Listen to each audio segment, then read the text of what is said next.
Hello everyone, my name is Tournament King, and this is the patch 25.07 note patch rundown, where we specifically look how champions are buffed and nerfed on Summoner's Rift, and talk about how those champions will be played differently with the buffs and nerfs on the Howling Abyss map / ARAM. Now, this is the April Fool's patch, so they do have some little bit of silliness to it. For example, if you scroll down here, and I know I'm going to scroll fast, but they have April Fools, they have like a party Drake on Summoner's Rift. They changed the terrain slightly. But what they do is Summoner's Rift and ARAM, they now have Shaco boxes, which is both in Summoner's Rift and ARAM. Picking up a box will grant you a random cute effect. Every 10 stacks will grant you a minor party favorite item. We're not sure how Pengu Garen will feel about these boxes. So I don't really know what all of this means, because this is a temporary for fun thing. So take that as you will. Same thing with ARAM. Summoner Haste increased to 200%. Kappa Juice is now 300 gold with no stack limit. I don't understand. Why not just make it 100 gold or 50 gold or something? It's an April Fool's event, but it is what it is. Snowball is looking a little different. So again, that's the more for fun stuff. I'm not going to analyze that because, I mean, it's designed to be for fun and entertainment. So I'm not going to really talk about that. But there is that to take note of. Let's scroll down to the actual ARAM buffs and nerfs. Okay, wow, there's a lot of buffs. All right, let's start from the top.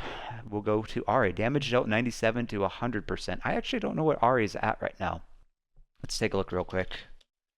Obviously, I put this in the editing, but I wasn't factoring in Ahri at all. Okay, 50% win rate. All right, interesting. I didn't realize she had damage dealt, but I think that's fine. Ahri's one of those champions where if you land Charm, no matter what, you're going to probably get a kill in ARAM. So the extra damage will be kind of nice. I don't think she needs it, but she'll feel, I guess, slightly better than she did before. Bard, W cooldown reduced by 18 to 10 seconds. I think that's like 44%? It's around 45% cooldown nerf, or cooldown buff, excuse me. Yeah, so the problem with Bard in ARAM is I think it's just too hard to get chimes. If the enemy team gets ahead, they zone you off from collecting chimes, which means you can't scale, which means you're not going to be as useful. This will be beneficial for AP Bard, but you can pretty much build Bard however you want, and he's still going to be somewhat relevant as long as you collect chimes. If you can't collect chimes, he becomes relevant. I think this will be kind of nice for AP and will allow you to survive the early laning, I'd say laning, but early game of the Howling Abyss. I think this will be nice. I think this might increase his win rate a little bit, but I don't think it's going to make him good, personally. Now let's talk about Draven. Passive gold 25 plus 2 times stack bonus gold, 40 plus 2 times stacks bonus gold. Oh, so do you start with 40 no matter what? Interesting. So you must get 40 times 2 stacks. Okay, I didn't actually know that he got 25 gold, to be honest. Okay, so you get more gold, and then passive stacks lost on death 50 to 30%. Wow, okay. So the thing about Draven is I think Draven is actually good in Howling Abyss. The problem is people aren't very good at Draven. I think this is going to be a big buff if you know how to play Draven. If you're really bad at Draven or don't know how to play him, then it's going to be irrelevant. You're probably going to still die, but at least you're getting punished less if you die as Draven. So I think this will be a nice quality of life. I will be very horrified playing against a good Draven in Howling Abyss, though. Evelynn R cooldown 120, 180 to 180, 60. So they're buffing it by 20 seconds. That is pretty big. I actually think Evelynn is a very good assassin. I think she's very underrated. Obviously, statistically says otherwise, but I think that's because playing assassins in Howling Abyss is probably the most difficult class of champions to play. I think that Evelynn's R is just such a diverse ability. It does so much. It makes you invulnerable. It repositions you. It's an AoE damage ability. It's an execute ability. It just does so much. And the fact that you save 20 seconds just baseline alone, I think is pretty massive and will feel pretty great. I think Evelynn's biggest problem is not actually her damage. I personally think her biggest problem is just her passive is so hard to use because you have such a wide range to actually get inside the Evelynn circle where you can see here. However, these will be, I think, very good buffs. If you feel comfortable playing ARAM or playing Evelynn in ARAM, you'll definitely love these buffs. Lillia E cooldown 18. Okay, so they're bringing it back. Okay, so they're buffing her 18, 17, 16, 15, 14. I think Lillia E in Howling Abyss is the most annoying ability of her kit. I mentioned this in the last patch because they touched Lillia. They buffed her last patch. But they're buffing this. I think this is good. I think this is bringing this back is not too bad. We'll see how I feel about it later because I still think the ability is annoying. But I think 4 seconds at this point, it isn't terrible because I think Lillia is in a pretty meh spot on Howling Abyss. Misfortune gets buffed. Okay, damage dealt 90% to 93. Okay, there's a lot of champions that I'll admit. Usually I look at the patch notes on like the PBE and get an idea. I'll admit some of these I didn't know they were buffing, so I'm not 100% sure Misfortune. From personal experience, I think Misfortune is a very reliable pick if you go lethality. I think Axiomark into Collector and all that good stuff. Hubris, Axiomark, Collector is just a really good build for her. But the fact that they're buffing her damage is good. This is also going to help a PMF because you're just buffing the overall damage. It's not like they're buffing the Q or something weird like that. So this should feel good on Misfortune, and Misfortune will have a ton of AoE, so I think Misfortune will increase in win rate. Mordekaiser damage taken 105 to 102. Okay, so that's a buff. He takes less damage. I mean, Mordekaiser is kind of, I think, fine.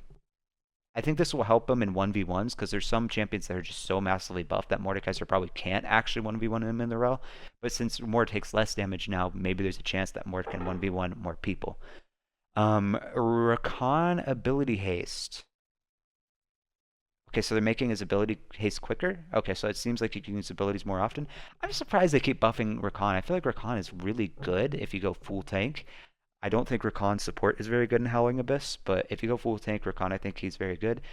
And this could also be a benefit to AP Rakan if you want to go that and be more fun. That will feel great on Rakan. Having any type of cooldown reduction makes him a lot more fun to play, and obviously it will make him stronger.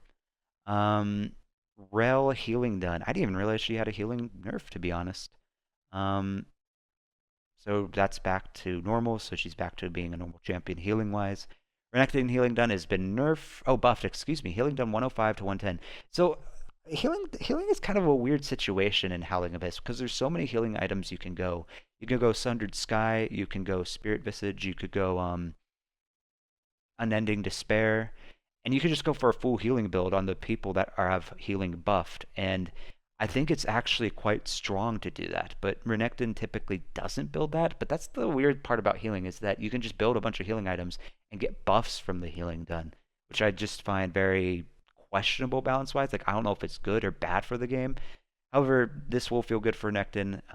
Renekton needs to be, I think, a bit beefier to compete with some of the other tanks in Howling Abyss because you're kind of forced to interact with tanks no matter what in Howling Abyss. Skarner damage taken 105 to 100%. I think that's a good thing. I think Skarner is a very bad champion in ARAM, so I'm glad to hear that. That should help him quite a bit, especially because he builds tank. Warwick Q cooldown 8, 7.5, 7, 6.5, 6 to 6. Okay, so it's just a flat 6. The problem with Warwick Q cooldown is that the shorter the cooldown, the more you're spamming it. The more you're spamming it, the more mana you use. Warwick mana costs to me feel quite high, so I feel like this might not be that noticeable, or you might start to notice, man, I'm running out of mana a lot more quickly than I'm used to. Maybe not because it's only 2 seconds, but I actually think that Warwick players, if they actually just spam Q more often, might need a go tier or something, in my opinion. But I think that also is dependent on how comfortable you are fully utilizing Warwick's small mana pool. But overall, I think this is a good thing, especially if you build healing items. Probably are just going to be skirmishing anyways. Zeri E cooldown 22, 21, 20, 19, 18 to 20, 19, 18, 17, 16. So it's being reduced 2 seconds every single level. This is pretty big deal because first off, Zeri's E gives her mobility, and it gives her that splash slash AoE damage, like the static shiv effect almost on her auto attacks. So since this is an overall shorter cooldown, that means that she's going to be able to clear waves much faster in Howling Abyss. Even if you're terrible at Zeri, you can clearly easily land your skill shots on a minion wave and just try your best to clear that and trying to win the game that game if your mechanics are that bad at winning team fights with Zeri. I think this will feel incredibly good on Zeri. Having that extra mobility will be nice for dodging abilities. Having that extra wave clear will be nice, and having that extra damage will be really solid as well. So somehow I completely forgot to talk about the ARAM nerfs, so that's why there's a bit of a random jump cut here. Soraka, damage taken 97 to 100%. I mean, yeah, you're going to feel that that is not ideal because you want to be as healthy as you can as Soraka, and now since you're taking more damage, that means you're going to give less heals to your allies, which means your team is just not going to be as healthy. So Soraka will definitely feel that. And then Yuumi, damaged out 105 to 100%. That basically makes Yuumi not as good building damage, obviously. And I think the only way Yuumi will be the most powerful is if you build support Yuumi, build all those support items, get her healing and shielding going. Which I'm kind of disappointed. I mean, playing against AP Yuumi wasn't that oppressive, but it wasn't that fun either. So I'm not surprised that they did this. I'm a little surprised that they nerfed her this hard, though, to be honest. Let's go back to the top and talk about the champions that are specifically buffed, nerfed, or adjusted for Summoner's Rift. Brand passive damage increase. Damage cap per tick versus non-epic monster. Okay, so their buffing is jungle damage. That will feel nice for jungle, but irrelevant for ARAM. Explosion damage capped to monsters. They increased that by 20. Wow. I'm really surprised. I feel like Riot did not like Brand being a jungler, so they nerfed him, and now they're trying to bring him back. However, on Howling Abyss, I don't think it's going to matter. This is specifically about Brand jungle, so we're going to move on. Darius, base armor decreased, E cooldown increased. So his armor has been reduced by 2.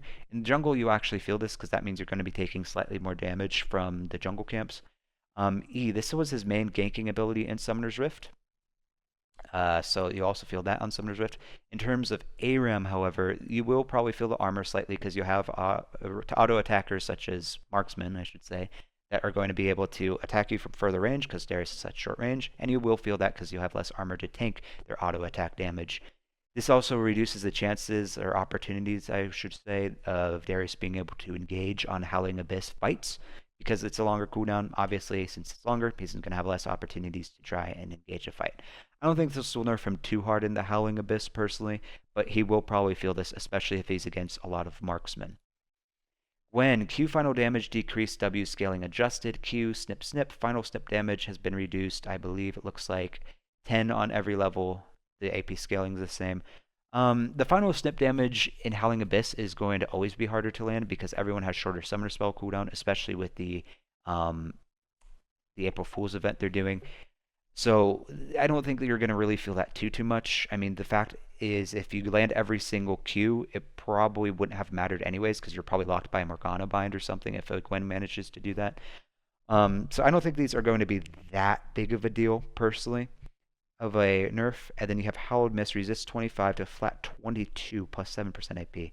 So a flat 22 was actually Gwen's W Hallowed Mist level 1 before they made it a flat 25.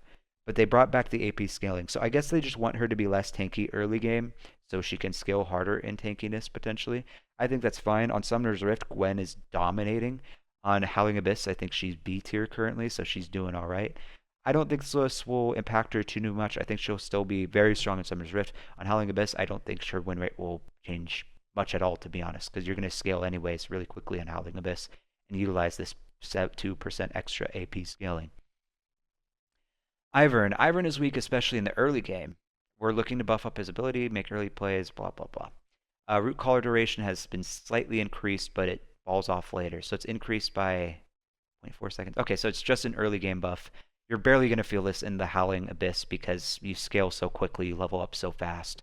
Ivern, I think, is a pretty solid pick, but having an extra root duration will feel pretty good early game, I guess, but you're not really going to notice it too much. His win rate on the Howling Abyss, I would assume, will stay relatively the exact same. Lillia, E damage decreased. Okay, so it was decreased, but they also buffed Lillia E in the ARAM patch notes that we talked specifically about the specific Howling Abyss map changes. So they're doing it by... Okay, the numbers are the exact same. And then they just are reducing it by 10% AP. So she gets less AP scaling on her E. I mean, I don't think that will change her. You don't really use her E for a main source of damage. It's more of like a way to poke and then also maybe get a sleep from a far away distance. I don't think this will change much for her. And she also has the cooldown reduction on her E in the Howling Abyss buffed. So I guess you can say that I think it will kind of even out on Howling Abyss and probably keep her about the same. Lulu Q damage decreased, W cooldown increased at higher ranks. Okay.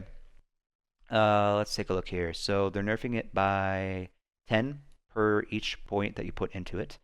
Maximum damage, oh, that's minimum damage. Maximum damage is reduced by 15, looks like. Is that right? Yeah, about 15. Okay, that's a pretty big nerf, 15 for maximum damage. Okay. Fix a bug that would occasionally make the slow decay faster than intended. I didn't realize that was a bug. Slow is now applied immediately instead of after a variable duration. Also didn't know that was a thing, to be honest. Well, Lulu, you typically build support on her, so the damage doesn't matter. But let's talk about W, because that might change things. Cooldown 18, 17.5 to 18 flat. Okay, so leveling it up. I wonder if this means people just won't level it up anymore. Because if it's a flat cooldown, I don't know, that would be interesting because I think there was a benefit to leveling up because you're reducing the cooldown, but now people might not actually max it second. At least support Lulu. Okay, so what will this change? AP Lulu you don't typically build, but this will feel bad on AP Lulu for sure. Support Lulu, you're going to be less useful for polymorphing, silencing, and also buffing your teammates' attack speed or movement speed at the same time. I think Lulu needs this. I think Lulu has been one of the best supports for a very long time in Summoner's Rift and also ARAM. So I think this is a good thing. This is also an indirect nerf to on-hit / AD Lulu if you like doing that in the Howling Abyss, because since you're guaranteed less cooldown on your W, that means less attack speed, and less attack speed means less chances of you proccing your on-hit / AD damage. So I think you will actually feel these nerfs both on the Rift and on Howling Abyss quite a bit, but I don't think it's going to make her unusable or trash or anything. I think she actually needed this. I think she was a little too strong in my personal opinion. Naafiri, okay, health has been decreased. All right, so she's less tanky, less armor. Again, armor things relating to the jungle. Passive damage to monsters has been nerfed. That's irrelevant to Howling Abyss. Damage to Darkened Daggers. Damage to minions increased by 20%. Okay, so this improves her wave clear. That's good for Howling Abyss. And also mid lane if you're playing her on the Rift. W Call the Pack. Cooldown has been increased by 2 seconds early game. And then it gets back to normal once you get closer to late game and max up the points. Fix a bug where W would not destroy tower shots while Naafiri was untargetable. I haven't played Naafiri once since they actually updated her, so I don't feel qualified to really discuss much about her. Our Hound's Pursuit. Fix the bug where Silas, who stole Naafiri ult, would become untargetable during the cast. I don't have much thoughts on Naafiri personally. I haven't really played her as or with or against much in Howling Abyss. I've seen her in normals though, and man, she's annoying. But I think this is actually a big buff for Howling Abyss. This is a big nerf to Summoner's Rift if you're playing jungle. And yeah, this is probably a nerf to Howling Abyss as well. Like I said, I don't really feel confident talking about my thoughts on Naafiri because I really don't know. I haven't actually seen her too much in ARAM. E-cast time now scales with attack speed. Interesting. Okay. Now scales with cast time based on attack speed. Cast time 0.25 to 0.25 to 0.175. 125% bonus attack speed includes W. Okay, so I believe Olaf W gives attack speed, and also Olaf's passive is the lower health he gets, the more attack speed he ends up getting. So that means your E animation should play a lot faster if you're low health, which I guess is a nice quality of life buff. I don't think this is an overall buff to him. It's not going to change him, but it probably will feel slightly more smooth to play him, especially whenever he's on that low HP, which you want to be as Olaf to fully utilize his kit. I think this will feel great. I think it's a nice quality of life, but I don't think it's going to change his win rate or buff or nerf him too much. Next, Shaco. Passive damage increased, Q damage increased. AP Shaco is pretty strong, but AD Shaco has been lagging behind. In Howling Abyss, most people build AP Shaco, but you can go AD Shaco, and I think it's pretty good. It just takes a lot more skill to play AD Shaco in Howling Abyss. Okay, let's talk about the buffs though. 20 to 35 based on level plus 25% bonus AD, bonus physical damage 20 to 35 plus 30%. Okay, so you're getting 5% bonus AD scaling, bonus physical damage. I think it really depends on if someone tries going AD Shaco and Howling Abyss. The problem is most people will go AP. If you go AP, it's obviously going to be a lot less relevant. Q Deceive, damage to 65% bonus AD. So everything's just getting a 5% bonus AD. I think this will feel very, very good if you're playing AD Shaco on Howling Abyss. This will obviously feel good on Summoner's Rift because typically you do build AD Shaco, and getting that backstab will help with your clear, and especially with extra damage, you'll be able to farm faster, meaning gank faster, and you'll utilize your Q more well because you can actually Q to an enemy laner and kill them, potentially. But Shaco, yeah, it's just hard to judge because I still think people will build him primarily AP. However, this will feel great if you're building AD Shaco and your team needs AD on the Howling Abyss. Q now applies flat damage to structures. Whoa, okay, that's interesting. New attack speed and flat damage now apply against structures. Percent max health damage is not applied. Okay, so this will help with Shen split pushing, but typically Shen is not a split pusher in Summoner's Rift. He's more of a supportive top laner, it feels like. He can clearly destroy towers faster on the Howling Abyss with this. And Shen is really strong right now in the Howling Abyss. I think he's sitting on a 53% win rate, something around there. So this will feel very good for pushing and getting an early lead and hopefully closing out that Howling Abyss game. Obviously, this will be great for Shen to be able to split push and then ult and go back to split pushing on the Summoner's Rift. Singed, passive cooldown increase. That's pretty big for Howling Abyss. Q damage increased. Our bonus stats decreased. Let's talk about this. Passive knocks a slipstream per target cooldown 8 seconds to 10 seconds. You'll probably feel that in Howling Abyss because you're always around someone constantly, and the fact that you don't get your passive more often, you probably will feel that in Howling Abyss. Summoner's Rift, you're probably not passing by people too much because you're probably proxy farming or doing something cheesy. Q, damage per second has been slightly increased by 2.5%. Okay, I mean, yeah, that will feel good. Insanity Potion bonus stats has been nerfed by 5 per point in it. I mean, it gives you basically every stat you can imagine, so it's hard to break down. But yeah, you'll probably feel this a little bit. You'll only feel this if you're grouping with your teammates. And then you'll feel this as a benefit, and should it make it easier to actually clear waves and Rift. But again, Howling Abyss Singed is a completely different play style compared to Summoner's Rift. I think this will actually nerf him more, because Singed is already nerfed in Howling Abyss. And the fact that he's already nerfed, and then also having less passive opportunities to run, and also will probably be less tanky and useful with his ult, I actually do think this will be a nerf to Singed on Howling Abyss. Trundle, E cooldown, or E slow increased, cooldown decreased. E Pillar Vice slow has been increased by 4%. Okay, that's actually a decent bit. And then cooldown has also decreased by, okay, as you level it up, it's less intense. 3 seconds early game, that is pretty big. I think Trundle's E is one of the most annoying abilities in the game. Trundle is also great at shredding tanks, so I think Trundle will really enjoy this buff on Howling Abyss because he can use his E to help his team get picks, and also he can just shred the tank using his ultimate. I think this will feel absolutely wonderful for Trundle on the Howling Abyss, and this will be nice on Summoner's Rift, a nice quality of life for him. I do think Trundle's win rate will increase with this because his E is one of his easiest abilities to use in the game, and it provides a lot of utility to try and get picks with his teammates. W damage adjusted. Empower damage 50% to 50% plus 15% bonus AD. So most of the Volibear builds right now, you're either building full tank or you're building more of an AP style build. So it seems like maybe they're trying to do this to try and encourage players to build more of an AD Volibear build. I don't think this will be relevant unless people start building AD. I think in Howling Abyss, you're kind of forced to go tank because it's just so hard to trade people in Howling Abyss if you're not tanky as Volibear. So I don't think you'll feel this at all because this build probably won't change in Howling Abyss. And in Summoner's Rift, I think it depends on if people decide to build them AD or not. Xerath, Q damage. Wow, I feel like they haven't adjusted Xerath's basic abilities for a while. Q damage increased, W damage adjusted, E damage decreased, R damage adjusted. Okay, let's look at this. Okay, so they're giving him more AP scaling. That's good because I think Xerath early game is really frustrating, and they're making his late game stronger. I think it's a good thing because I think Xerath falls off later into the game. Let's go to W here. Damage decreased by 10, but you get more bonus scaling. So it seems like they just want to have him be stronger late game and be less oppressive early game. I'm actually fine with that. I think that's a good thing. 80, that's nerfed, but oh, okay. That's just a straight up nerf. All right. Our Rite of Arcane. That's a nerf, but then they buff the AP. Yeah, so they're just, everything about this is they're just trying to buff him late game and then make him slightly less useful early game. I think that's a good quality of life thing. I think Xerath early game is not fun to play against, and Xerath falls off quite hard late game, so having that a little bit of extra AP scaling should actually help him. I think this is a very healthy direction.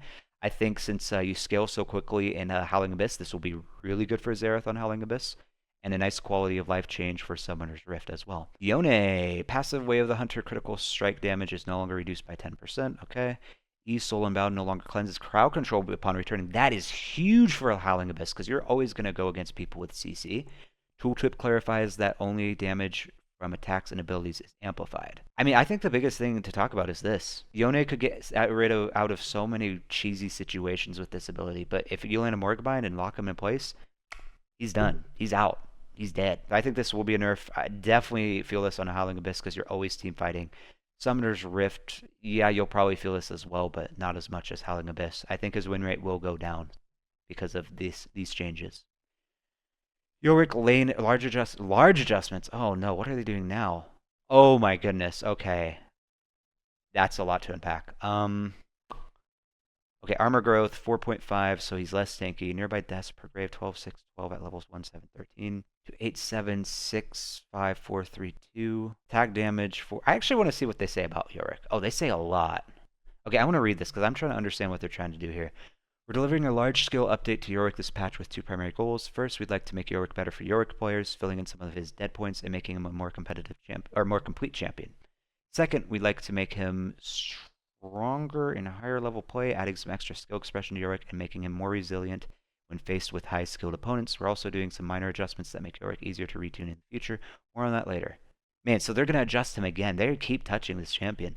To make Yorick more self-sufficient and fill in gaps in his gameplay, we're pushing up his early game a ton and improving his fights outside of lane. Okay, I think that's fine. Although, I don't know how I feel about that, actually. More Graves on minions you don't kill with Q, Graves for simply whacking a champion or a large epic monster, simple number of buffs to Q, and an E debuff that Yorick himself can use, instead of only amplifying his Mistwalkers. On the skill expression side, we're making Yorick care more about his own output, again Q buffs and E change, while also changing up the rules on Mistwalker's health. Ultimately, they're making more numerous and less damaging late game, but also more resilient to more types of damage, meaning that they can stand and fight against champions a bit more.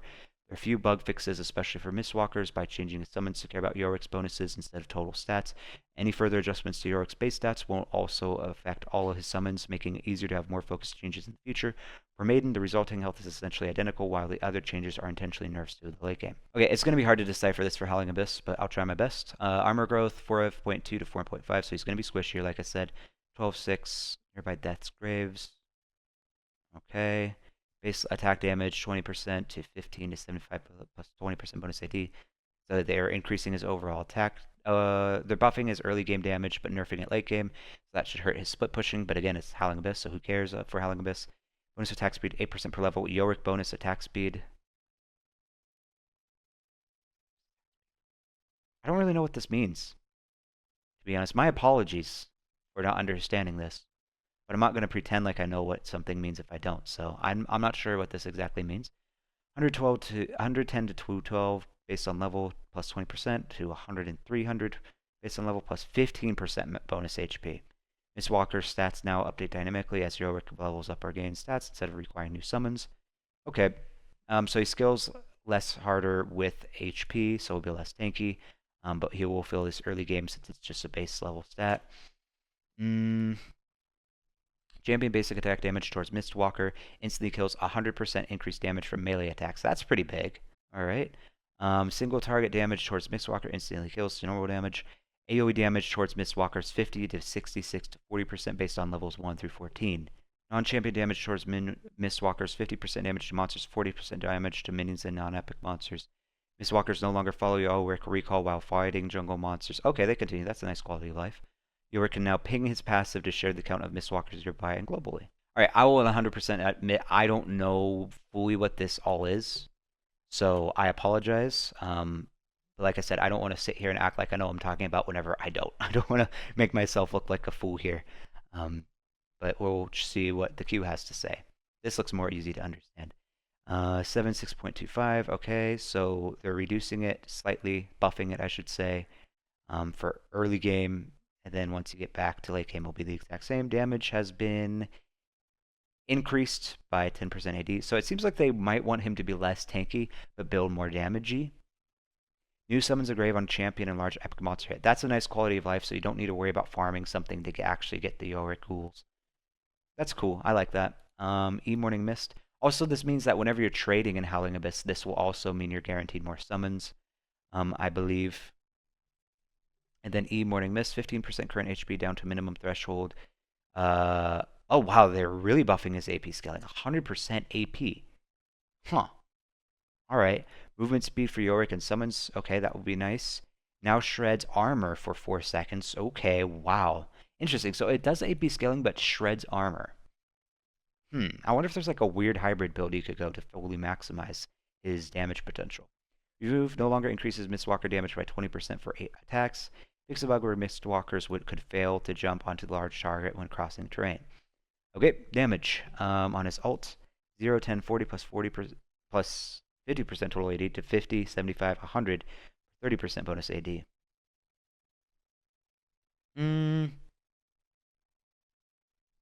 I think overall this is a buff to it. There's early game for sure.